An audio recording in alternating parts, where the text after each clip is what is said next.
Hi friends, this is the third video on BJT. Today we'll start the session with one problem. Let me take that problem. This is the GATE 2004 problem. Let me take pen first. 2004 GATE, okay. And the problem given as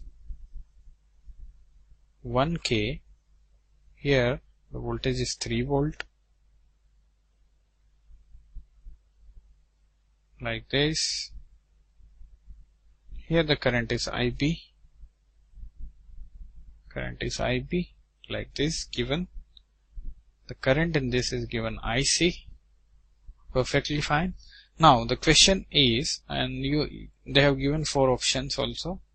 Option A 56 micro ampere, option B 140 microampere, option C 60 microampere, and option D 3 microampere. Now what is the question? The question is, assume VCE saturation is 0.2. So assumption are given. VCE saturation is given 0.2 volt. Okay. Beta for this circuit is also given 50. The minimum base current IB required to drive the saturation, drive the transistor in the figure to saturation. They're asking find out beta minimum which can drive the transistor into the saturation region. So the condition is given that we have to find IC saturation. In the saturation condition, what will be the IB? Is it okay? So can we find IC saturation for this circuit? Yes, we can find. Here now we'll take instead of 0.2 because this is mentioned in the question. So I'll start my journey from 3. I'll get 3 minus 0.2 and I'll get 0. This is the potential divided by 1K. So this is 2.8 milliampere. This is IC saturation. If IC saturation is 2.8 milliampere, and we have the relation IC equal to beta IB. Is it okay? So by this equation, IC you already calculated. 2.8 milli is equal to what is beta? Beta is 50 and IB. So your IB is 2.8 divided by 50 milliampere. Okay. If you'll take it in microampere, so it will be, your current will be 56 microampere. So this is the minimum current of base for which the system will work in saturation. Okay. So the option A is correct. I hope this question is clear to you. It's very easy problem, right? Let me take another question. The question given as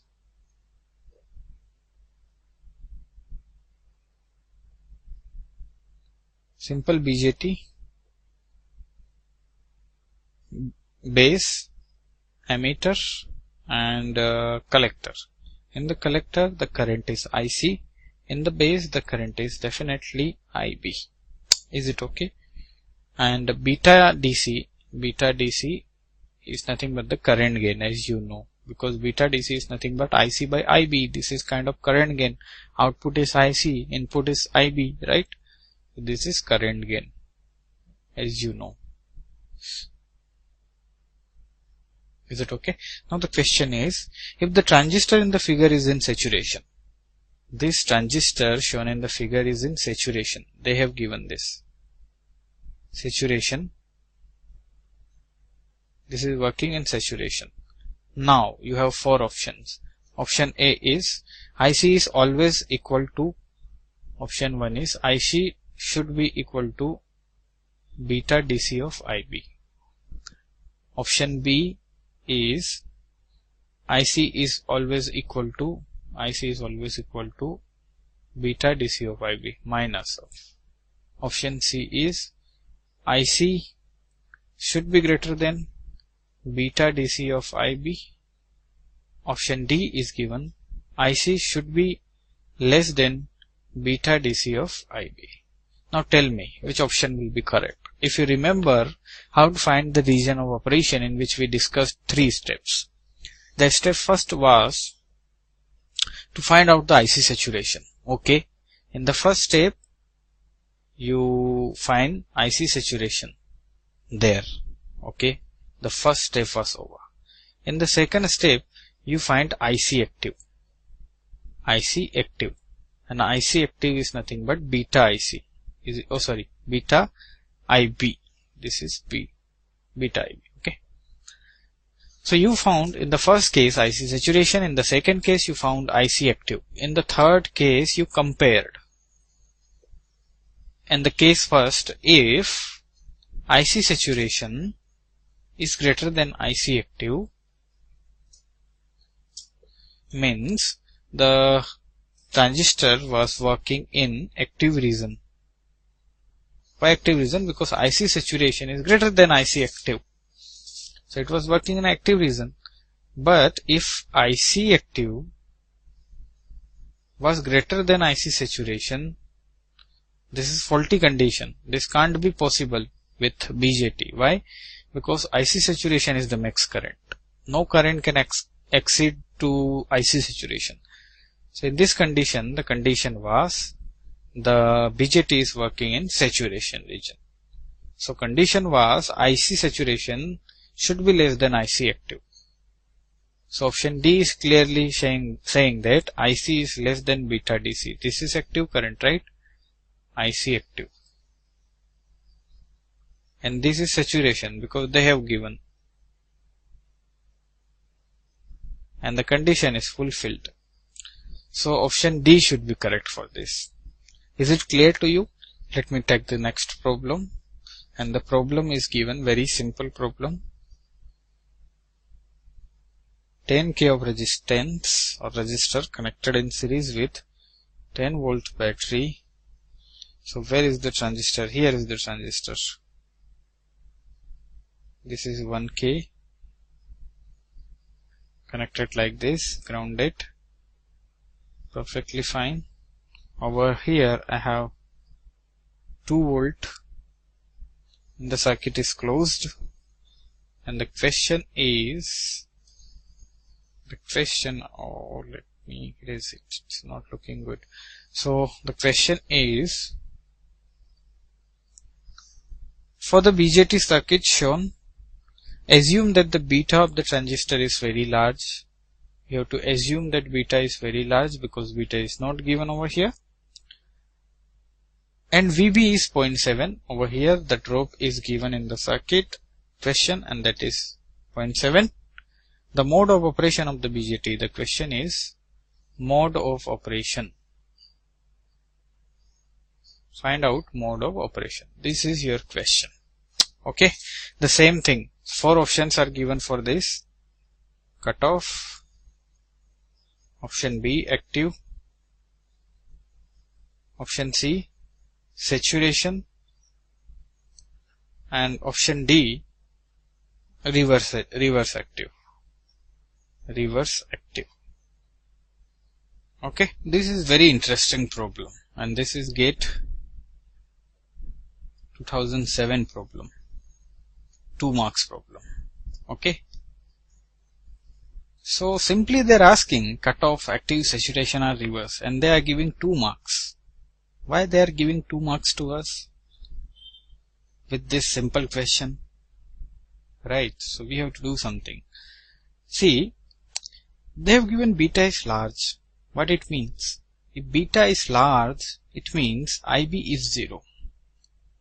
Please remember this always. If beta is very large, so definitely your IB will be very, very, very low. So it's nearly about 0.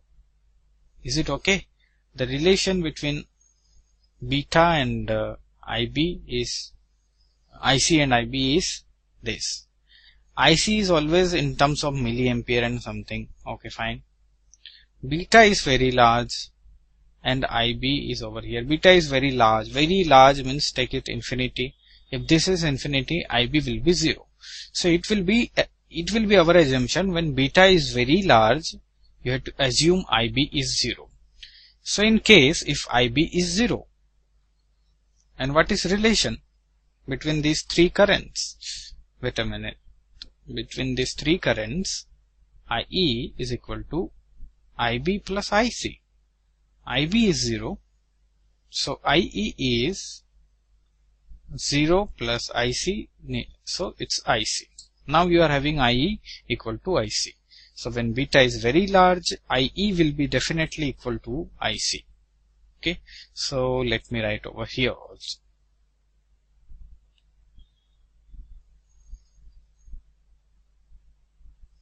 The condition is IE is equal to IC. Now, how we are going to calculate the system is working in active region or saturation region? First, the step 1 is calculate the saturation current. Saturation current, we have to take it 0. Okay. So, and if given in the circuit, so we have to take it 0.2. But not given, so I'll take it 0. Okay, but in practical case we take 2. Okay, so I can take 0.2, no problem at all. So this will be 0.2 divided by 10K plus 1K. This is IC saturation I'm going to calculate. Okay, so it will be 9.8 divided by 11K. 9.8 divided by 11 milli.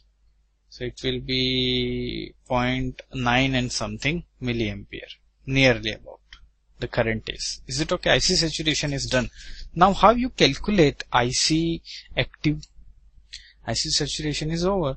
IC active will calculate by applying KVL into the input. This is the input. 2, no resistance, 0.7 drop, 0.7 drop. Okay. You have to complete the circuit. That's why we are switching, or we are going to the emitter region also. Here the current in emitter is IE. So drop is 1K IE and ground equal to 0. Is it okay? So this is the IE, and if beta is large, IE is equal to IC. So 2 minus 0.7, so 1.3 equal to 1K of IC, and this is IC active. Why? Because we get the value by applying KVL in the input. Whenever you are applying the KVL circuit or KVL law into the input, you will get IC active. Whenever you apply it at the output, you will get IC saturation. Is it okay? So your IC active is 1.3 milliampere. 1.3 milliampere. Now check the reason. Can you check it? Your IC active is greater than your IC saturation. Is it okay? So this is faulty condition. This is not possible. It means your BJT is working in saturation region. Saturation region. So your answer is option C. Is it okay to you? So if in 2 marks, very easy, we can get it in 30 seconds to 1 minute only. So friends, I would like to tell you one thing. Please follow the steps, whatever I told you. First, you have to find out IC saturation. Second, you have to find IC active. And in the third case, you have to compare. And in the comparison, if IC active is greater than IC saturation, so your system will work in saturation always. If I saturation is greater than IC active, then your system will work in active region. Okay. I'll take another problem, and this is GATE 2014. GATE 2014, and the problem is 2 marks problem. Again, easy problem, right? So the problem given is, let me draw the circuit first. Plus 10 volt, perfectly fine, connected with RC, grounded, 50K and 5 volt. Is it okay? Wait. So this is the question given, and the question in the circuit shown in the figure, the silicon BJT has beta value is given 50. Assume VBE is 0.7 VBE as always. VCE saturation is also given, and that is 0.2. Which one of the following statement is correct? The question is, which one of the following statement is correct? The first statement, option A, is RC equal to 1K, and if this, then transistor will work in saturation. This is option A given. Option B, for RC equal to 3K, the same saturation. Option C, if RC is 20K, then there will be cutoff region. Option D is if RC is 20K, BJT operates in linear region. Linear means active region. Okay. So these are the condition given, and we have to check one by one. Okay.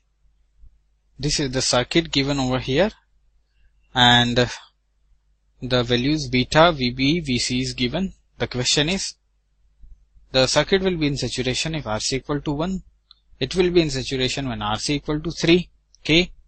It will be in cutoff when RC equal to 20K. It will be in linear or active region when RC equal to 20K. So I'll start the circuit by assuming that circuit is in active region, suppose.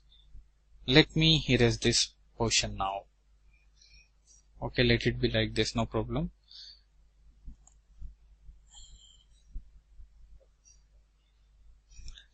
So suppose I assume the circuit is in active region. Suppose I assume this.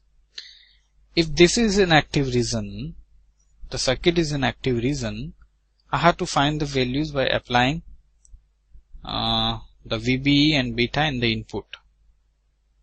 See, this is 0.7 given over here. I applied over here. Okay. So can we find out IB? It will be IB active. I can give the name IB active. So this IB active will be 5 minus 0.7. This is the 0.7 divided by 50K. So this is 4.3 divided by 50K. Is it okay?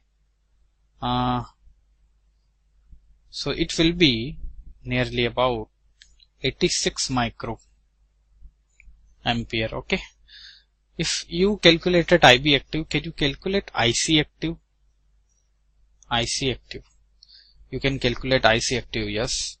IC active is beta IB. What is beta given over here? 50. 50 is given over here. And IB active is nothing but 40 divided by 50K.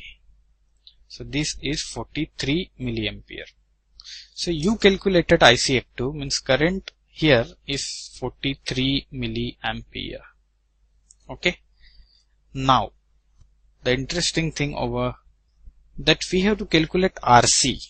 They are not asking for IC and all this. Let me erase this part.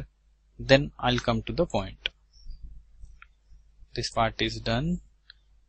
So the interesting thing is we have to calculate we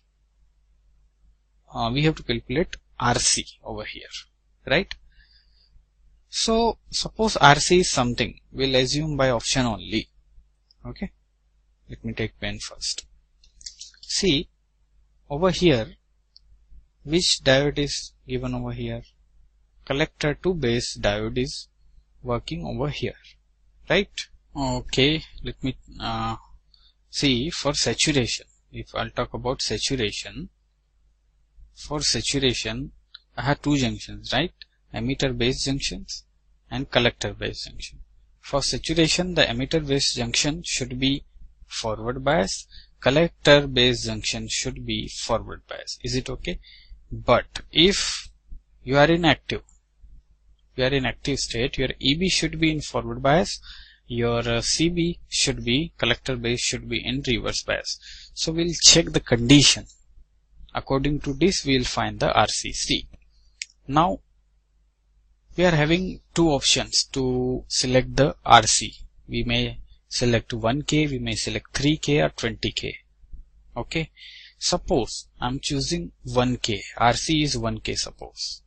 RC is 1K. In the 1K, the current is 4.3 milliampere. So there will be drop across this, and that is 4.3 volt. if 4.3 volt is the drop across here, so at this point 10 minus 4.3, this is 5.7.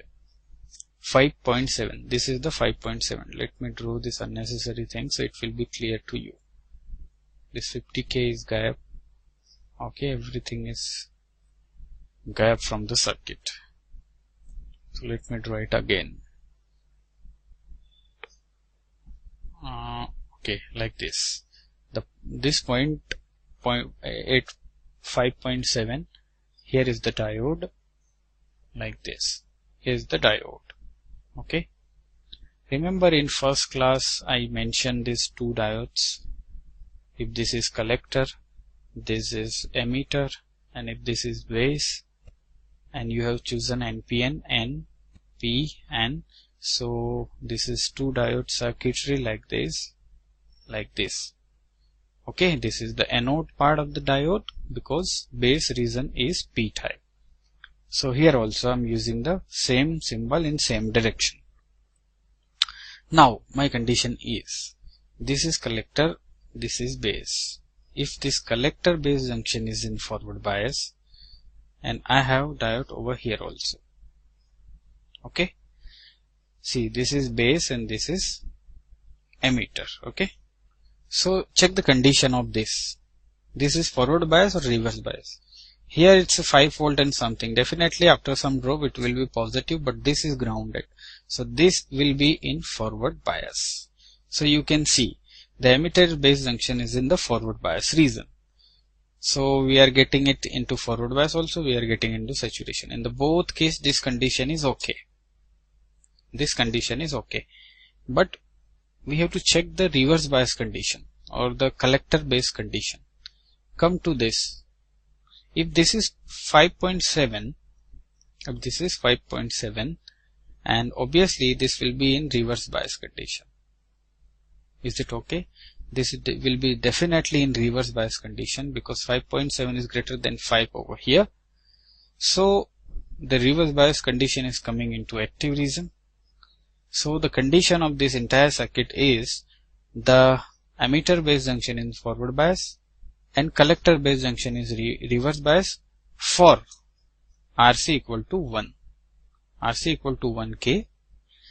So do we have option that for RC equal to 1K the circuit is inactive? No, we don't have. Here we have 20K and it's active. Is it okay? So we don't have that. Now we have to move this to 3K. Now we move to 3K. Current is 43 milliampere. Resistance is 3K. So 43 into 3. So it will be, wait a minute, I'm sorry, this is 4.3 milli, okay. So 4.3 into 3, it will be 9 and 12. So the voltage over here will be minus 2.9. Now at this stage, this diode will be in forward bias. So once this diode will be in forward bias and input diode is also in forward bias. So this is the condition for saturation. So for RC equal to 3K, the circuit in saturation. Is this condition given over here? RC equal to 1K said no. RC equal to 3K saturation. Yeah, it's given over here. So this should be the answer. Is it okay? So I hope this part of the question is very clear to you. If it is not clear, again I'm telling you, again I'm showing that figure to you. This is emitter part, this is collector part, and this is base part. Base to, sorry, this is collector. Base to collector you have one diode, and base to emitter you have one diode. If this diode both are in forward bias, your circuit will be in saturation. If this is forward bias, this is reverse bias, your circuit will be inactive. If this is in reverse bias and this is in reverse bias, both are in cutoff, circuit in cutoff. If this is reverse bias, this is in a forward bias, your circuit will be in reverse active. So for the previous question, what we have we got there that this was forward bias and this was forward bias. We get this forward bias for RC equal to 3K. That's why we have chosen the second option. Is it okay? So I hope this is clear to you. Now we'll come to the next topic into the unit, and that is the stability factor. So last time we were discussing about how to choose our Q point, where we have to choose. And I told you that our Q point should be in linear region. So the output will be the complete replica of the input, or I can say the amplification will be perfectly done over here if you are choosing your Q point in this region or the linear region. Okay, so it's very necessary, or the need of time to choose Q point in such a way that you are not getting any distortion. See, we are having 3 cases given over here, and for 3 different cases I'm getting different output. If instead of this you are choosing your Q point over here near to cutoff region, okay, let me erase some part. Wait a minute. For this circuit we are choosing our Q point near to cutoff region. If cutoff region is your Q point, see, this much is your Q point. When you will apply AC will fluctuate near to Q point. Okay, so some part of AC will go into the cutoff region if you are choosing this Q point at cutoff. So at the output what will happen? This part of the region or your input will cut off, clipped. See, this much part, for this part it's okay, no problem at all, but for this much part it will be cut off. Why?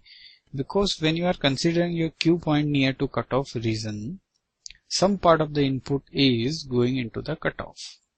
The system or the output is like, see, you can understand by this is your Q point, and your Q point is coming to the in cutoff region like this. Here you are applying the input like this. Suppose let's take it, here is the input, this is the output MAV, right? So output MAV will be from this, not from this point, okay, because this is the cutoff point for the output.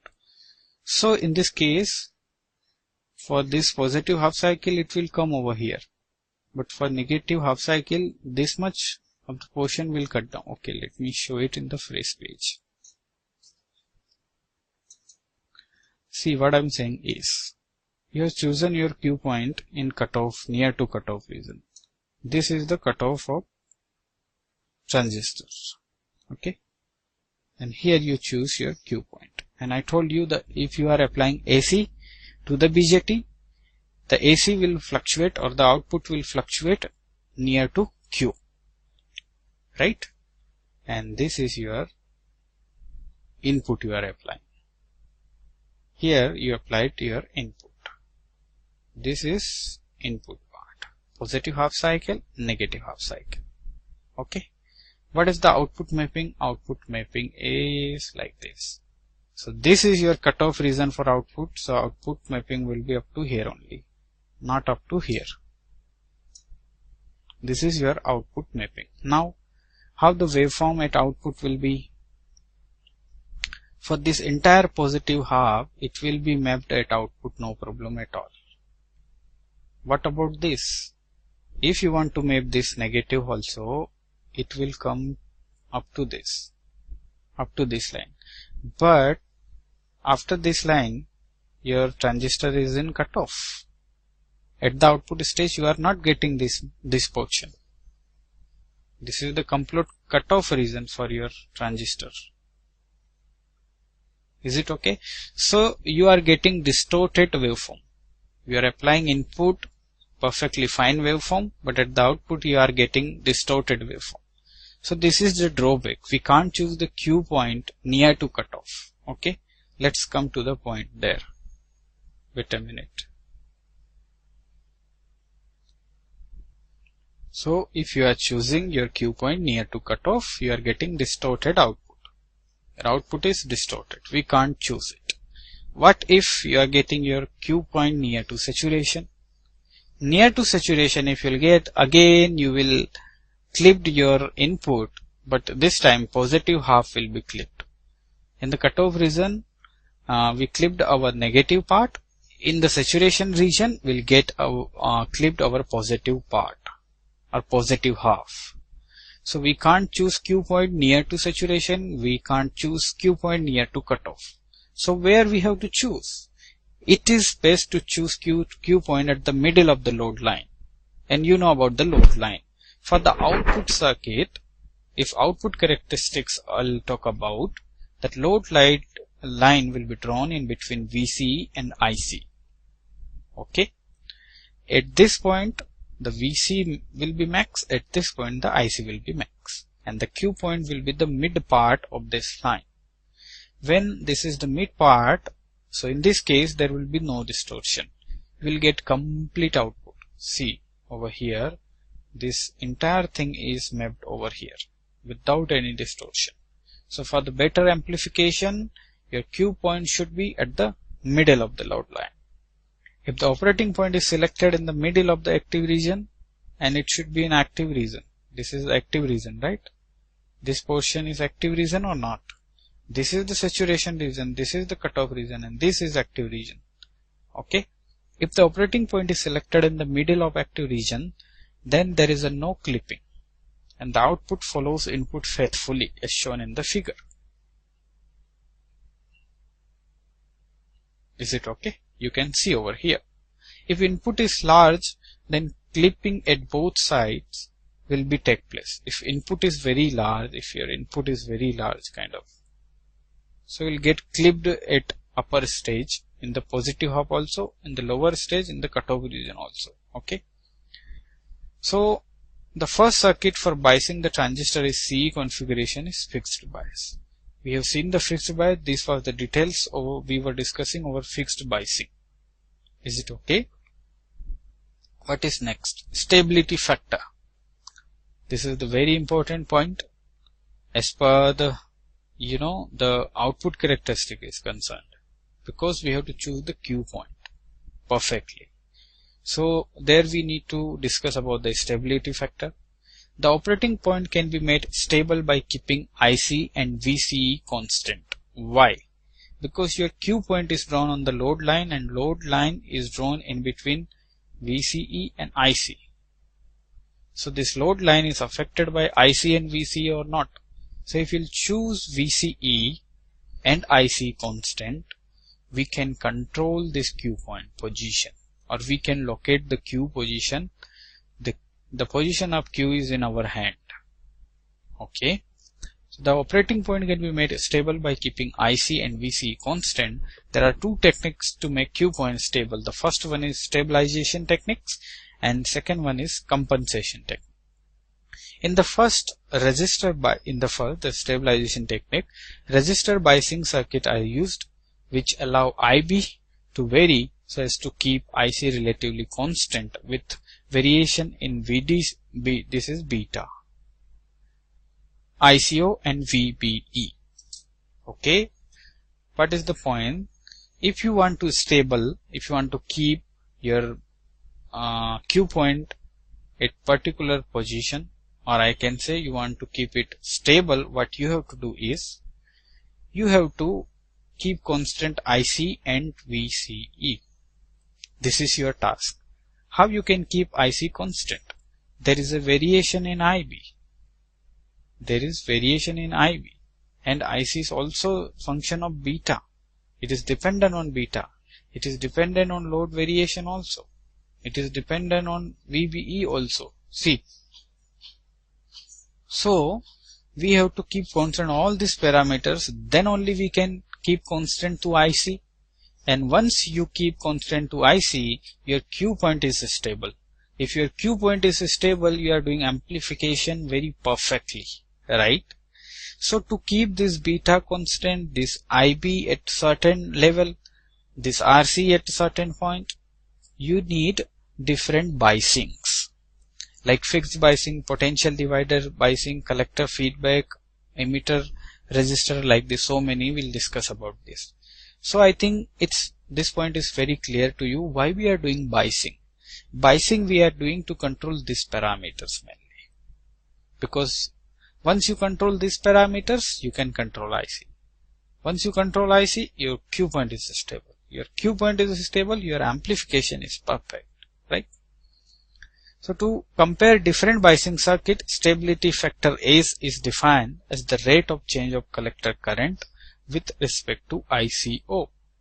The mathematical way to represent this is the stability factor given by ACE, and ACE is rate change of, the ACE is defined the rate change of collector current with respect to ICO given by del IC divided by del ICO. With respect to ICO, we are changing IC. This is the minimum leakage current over which we are looking for IC. This is your stability factor. Is it okay? So to compare different biasing circuits, stability factor ACE is defined as the rate of change of collector current with respect to ICO, keeping beta DC and VCE constant. Our assumption is beta DC and VCE is constant. So by doing this, 2 points are constant, right? Beta DC and VCE. Beta DC and VCE. We need these 2 points constant to make IC constant, right? So the stability factor is again given by del IC by del ICO. Okay. Now, if ACE is large, stability factor is large, then circuit is thermally unstable. It will be thermally unstable. So ACE can't be less than unity, and ACE can't be less than unity. ACE is always greater than unity. Okay. Because IC will be, the variation in IC will be, greater than variation in ICO. Okay. So the other stability factor are del IC by del beta C. Means here we are checking the variation in IC with respect to beta, or del IC by del VBE. So why we choose ICO? This ICO is the combination of this thing, because ICO is depending on temperature, right? This is totally temperature current. An effect of stability of IC is affected due to this temperature only. Beta is also the function of temperature. So that's why I'm choosing ICO over here. So the bias circuit VB, the bias circuit which provides stability with ICO, also shows stability even if beta and VPA changes. That's why we are choosing ICO. If you are considering ICO, by default you considered beta and VBE. That's why for the stability factor we are looking with respect to ICO. The point is clear now. Okay, let me erase some part. So IC is beta DCIB. As I told you earlier, original IC is given by beta IB plus beta plus 1 of ICO. Okay, we only choose this one part, right? Why? Because ICO is very small. This is in nanoampere current. So we neglected this, right? So suppose in original way we are taking this equation given over here. This all B is nothing but beta. Now we'll differentiate this equation IC with respect to ICO to get stability factor. When you will differentiate it, you will get the stability factor 1 plus beta. I'll write over here 1 plus beta 1 minus beta del IB by del IC. Is it okay? So see, here the variation of IB with respect to C given over here. So in fixed bias circuit, IB and IC are independent. In the fixed bias, IC and IB both are independent. Therefore, del IB by del IC will be 0. This part will become 0. So your stability factor will be 1 plus beta. Is it okay? Stability factor is 1 plus beta. If beta DC is 100, so ACE will be 101 definitely, which means IC is increased 101 times as fast as ICO. Is it okay? Now, such a large change definitely operate the transistor is in saturation region. This is the see, Such a large change definitely operate the transistor in. So this change is very large. So I can say the transistor is working the saturation in that case when the change is very large. Okay. So this is about the stability factor. So in the biasing only, now the next biasing is emitter feedback biasing. So till now what we have done is, we have seen why we are doing biasing. And what is the definition of biasing? Is it okay? Biasing is done to shift the input. Is it okay? To keep constant IC, or the IC should not depend on beta, RCE and VB like. Okay. By doing this and keeping Q point in operating region. So we can call it the Q point is nothing but the operating point also. So this is the fundamental, the work of biasing, function of biasing. So in that we have seen the fixed bias case. The first case we have seen is the fixed bias case. Now second one is emitter feedback bias. Emitter feedback bias. See, in this emitter we have chosen in the first case, fixed bias case, the emitter was directly connected to the ground, but in this case emitter is connected with RE. So in other words I can say this biasing is emitter resistor biasing. Emitter resistor biasing. Okay. So this is the circuit. So for all biasing we have to remember the circuit diagram only. How we are going to connect it. If once we are able to know the circuit, we can apply the circuit theory and we can calculate anything, whatever they are asking. Mainly they will ask for gain, input output, V in, V output. Okay, this type of question we are getting in GATE exam. They will give one question and we have to apply. They are not saying that this is fixed bias, this is potential divider, or this is emitter feedback. You have to apply the formulas and you have to get the answers. Okay, when I'll come to these problems, this part of the problems, it will be very clear to you that there is no use to remember this thing only. This emitter bias or fixed bias or whatever. You don't have to remember this. Directly we have to apply and get the answers. Okay. But this is the part of the syllabus, so you have to cover it. In the figure you can see shows the emitter feedback bias circuit. In the circuit, the voltage across resistor RE, the voltage over here is used to offset the change in beta DC. What is our concern? Why we are doing biasing? To keep this beta constant. So if we'll keep this RC into the circuit, it will do something to maintain beta constant or independent of temperature. So what will be there, we'll see in mathematical way. So again I'm telling you, RC is used to offset the changes in beta DC. If beta DC increases, the collector current increases. If beta increases, collector current increases. This increases the emitter voltage, which decreases the voltage across the base resistor and reduce base current. Okay, when IC will increase, it will increase emitter. This increases the emitter voltage also, which decreases the voltage across the base resistor. In this resistor, the base will drop. The current will drop, right? This increase the emitter voltage, decreases the voltage across base resistor and reduce the base current. So the reduced base current result in less collector current. Why? Because collector current is beta IB. If IB will reduce, what you are going to do? You connected RE. Because of this RE, when beta will increase, IC will increase, the emitter current voltage will increase. When emitter voltage will increase, the V means voltage across this RB will decrease, so current will decrease. Okay. Up to now we have completed. Now the reduced base current result in less collector current. This part is okay, which partially offsets the original increase in beta DC.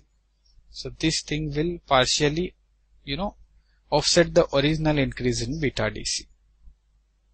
Because of beta DC, this part is decreased. This is decreased, so ultimately IC is decreased or compensated. See, when beta will increase, IC will increase. But here, if IC there is a change in beta, there will be change in base current will decrease. If base current will decrease, so IC should be decreased. But in this case IC increase, in this case IC decrease, so it will be compensated by this. Okay, so there will be no effect on IC because of beta changes. So the feedback term is used because output current IC produces a change in input current IB. So because of this we are using the feedback. Okay, now RE is common in input and output circuit. In input and output circuit, the RE is common. So this is the emitter biasing, right? Now for this circuit also we'll apply KVL in the input, in the output also, and we'll be having two equations. Let's check the equations. So this is I applied at input stage and I equal to IC plus IB. Finally, what is my intention? My intention is to check S. I have to calculate the stability factor, correct? In this case, S is less compared to fixed bias. In this case, stability factor is less than to the fixed bias. Thus, the stability of Q point is better further. Okay? Means the variation in stability point is less compared to fixed. So further, if IE and minus IC, IE is equal to IC equal to this is given. So what is my intention is, if IC is to be made insensitive to beta DC, then now this is the condition. See, if you want to make IC to be independent of beta DC, what you need to do is your RE should be greater than RB by beta DC. This RE is in your hand or not.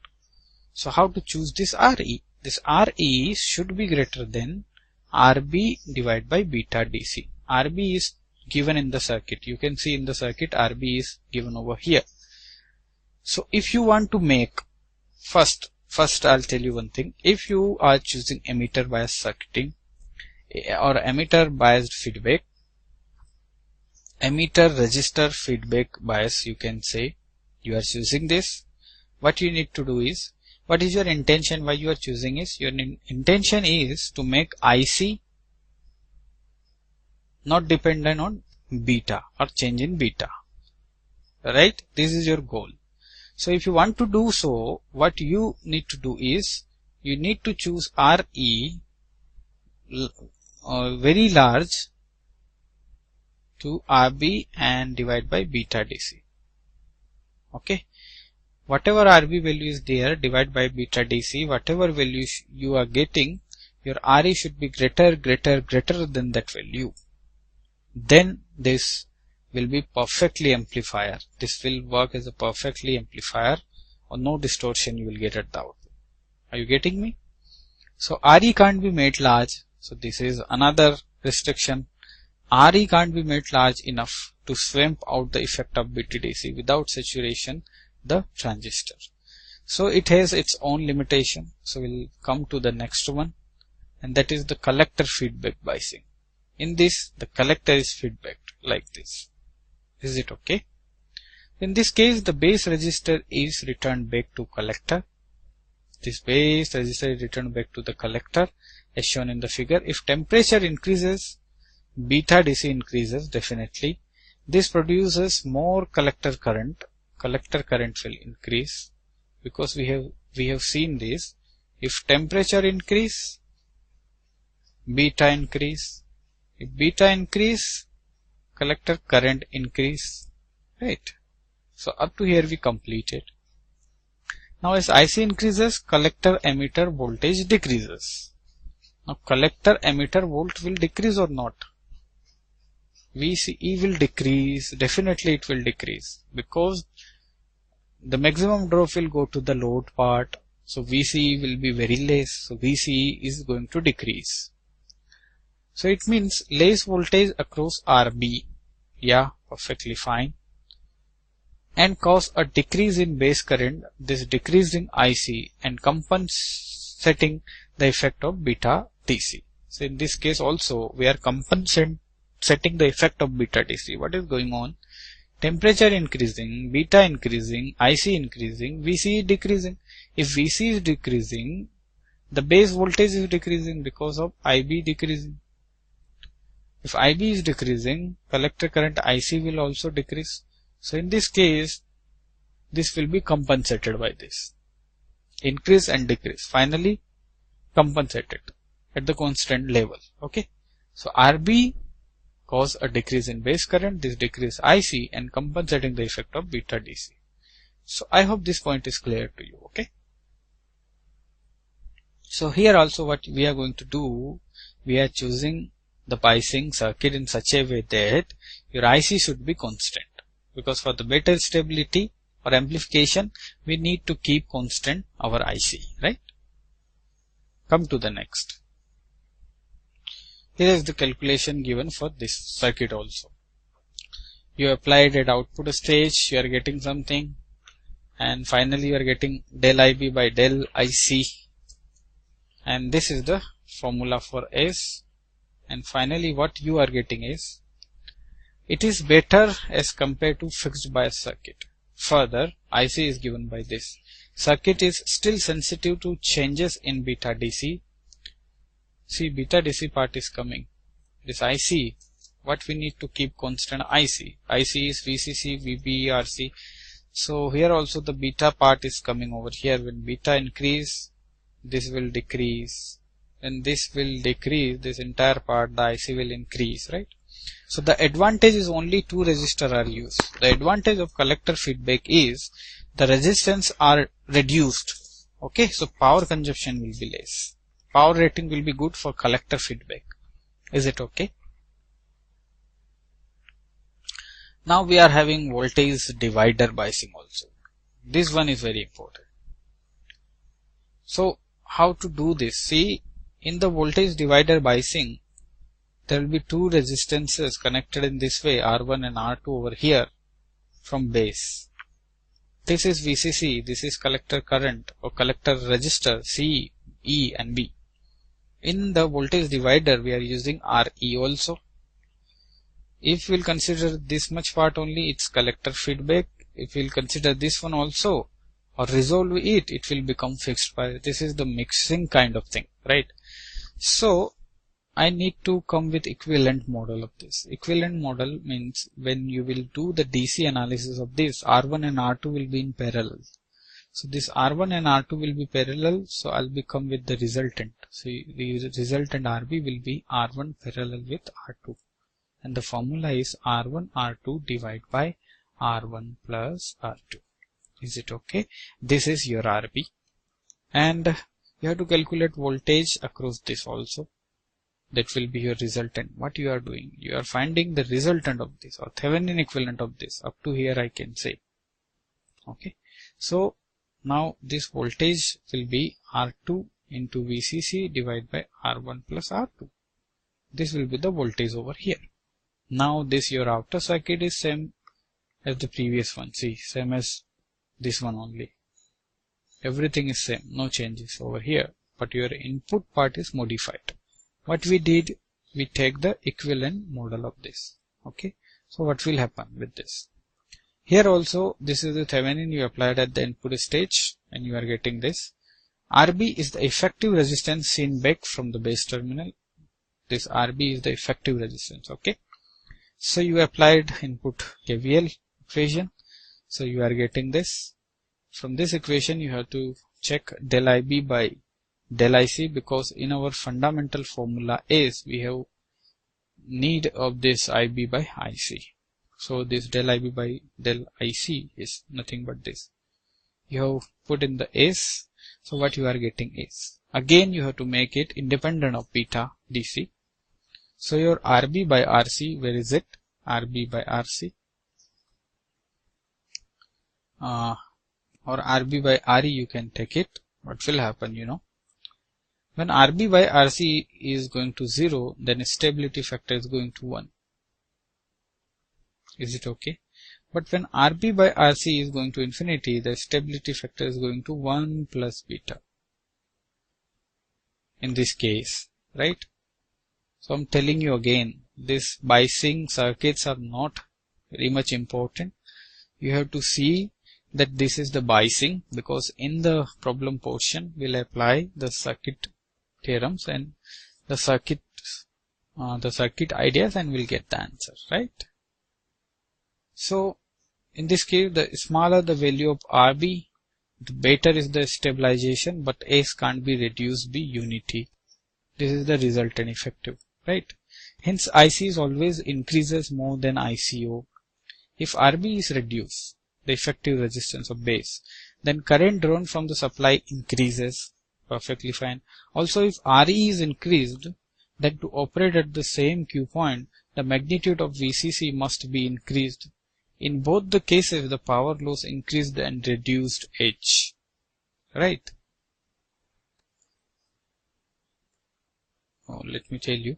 In order to avoid the loss of AC signal because of the feedback caused by RE, this resistance is often bypassed by a large capacitance in the range of this, so that its reactance at the frequency under consideration is fairly small. I'll come to the point. So in the next class we'll see the emitter biasing, and we'll bind up this biasing part. We'll switch to the small signal analysis, that is the AC analysis and DC analysis we'll do. So friends, we'll meet in the next class. Till then, take care and bye.